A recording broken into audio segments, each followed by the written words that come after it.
Still almost humble. You know, we hear all these stories about him. But I remember him back in 1989. We were at that conference in Istanbul together. And John, you know, he gave a talk. He was a very normal person, very enthusiastic and all that kind of stuff. He had a loud voice, you know, all that. But he was very gregarious. He got along with everybody. But a lot of the things that we hear about were things that developed in him later on. I think as time went on and he realized he was funny and people appreciated the character that he had. He kind of caricatured himself over time, but the caricature, he wasn't born with the caricature. We saw some of the nice pictures from Mark, where, you know, we see John as a normal person with a good body after he takes off his shirt. So that was it. But then John, it was interesting. So with me as a contemporary, I think that John always looked at me and other people of the same vintage as being competitors. And so he and I, you know, we would meet up. We got together quite a bit. I remember in the 90s it was a QCMC meeting, and he volunteered to go up. There's this Japanese drumming that is like a martial art. I don't know if anybody knows this. So, you know, in Japan even playing Go is like a martial art. So there's a drumming martial art, and then we were called up. So John goes up on the stage, and then he insists I go up. So he and I are up there together, and we're both drumming. Mark still has the video. I never managed. John had a video of it. And there's some video of me and John doing this martial arts stuff. But every time John would get in trouble, and we were at the same thing, he would always bring me up there as some kind of foil. And then I gave the talk today about what we were co-discovering on that boat on the Volga River. And then John decided when we were on the boat, like I was insisting, all I could think about was physics, and I kept cornering John everywhere he went. He was going nuts over me, bugging him all the time. So he decided that we had to invent a new dance. And so what happens, we were on the boat, and then John decided that the new dance would be, we run at each other full speed and hit each other on the chest and then fall down on the deck. And so this is what we did every night to the delight of the Russian physicists on the boat. We'd play the music, and then John and I would run against each other, full speed, fall down. It was very painful. But it was something that we did. Demonstrate. Okay, get up. So we're going to run against each other and collide with our chests. And it's going to hurt. Go. And don't seriously God. So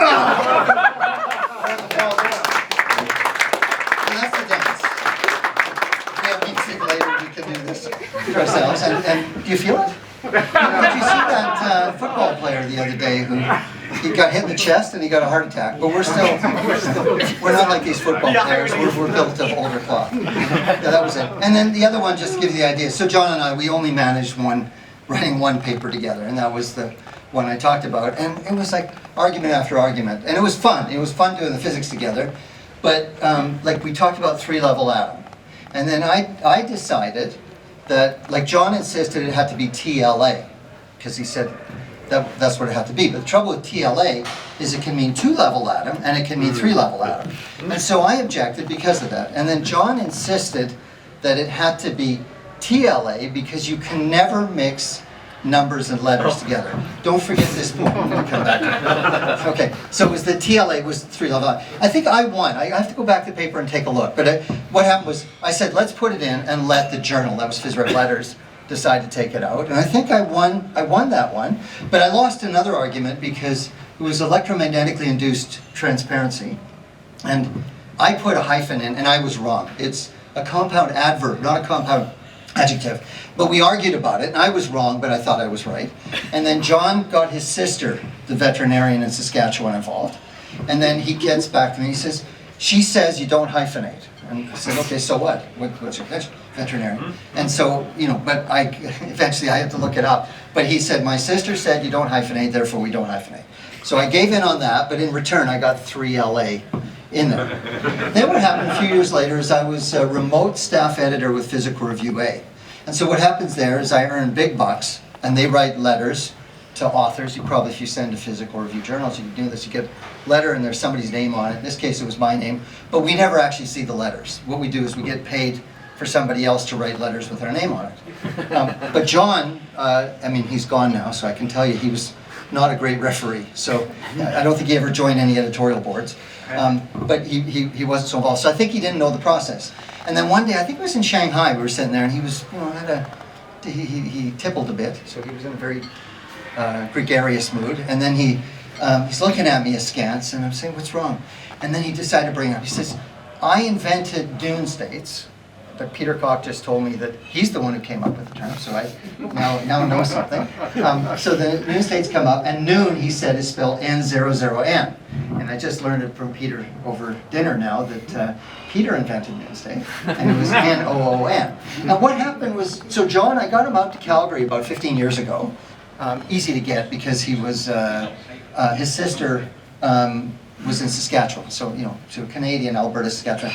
They're probably 1,500 kilometers, which is like next door by Canadian standards. And so I got him to come out, and while he was there, I talked about the Noon State stuff, and I mentioned that I had a paper which had some Noon State-like stuff. And John was so grateful for the visit. Then I discovered later that there was a whole Wikipedia article on Noon States that popped up.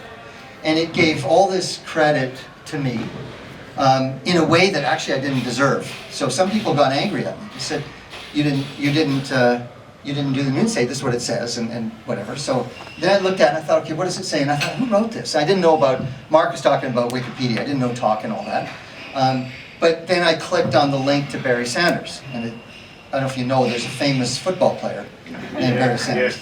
So who would write a Wikipedia article saying about Noon State and give me the credit and link to the football paper? And I knew that had to be John. And then I went to the Wikipedia, this is when I learned about Wikipedia talk. So I went to that and looked it up and discovered this Quantum Pundit, and I followed John's blog, Quantum Pundit. So the Quantum Pundit wrote that and gave credit for the Noon State to that famous football player. That's what happened. So I knew John was behind it. But what happened when John was upset is that he's thinking, okay, well, I visited you, we did this, I wrote about Noon States, it's all really good. And then you're the person, so he got a letter from FISREV saying, you can't write N00N.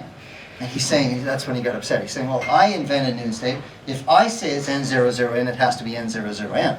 And then as we know from what Mark said about the code of misconduct, John liked to write his own rules. Sometimes somebody else writes the rules. Unfortunately, the rule was my rule that I didn't know I wrote. So I sat there in Shanghai. Well, we had a lot of drinks all going around, and yeah, John was talking, and my defense was really weak. I'm saying, I didn't write it. He's saying, yeah, but your name is on it, you were responsible. And I think, okay, he's right. So then I just let him rail at me. And it wasn't until tonight when I was talking to Peter and Mark, I realized now the irony of it. So I'm going to finish with this irony.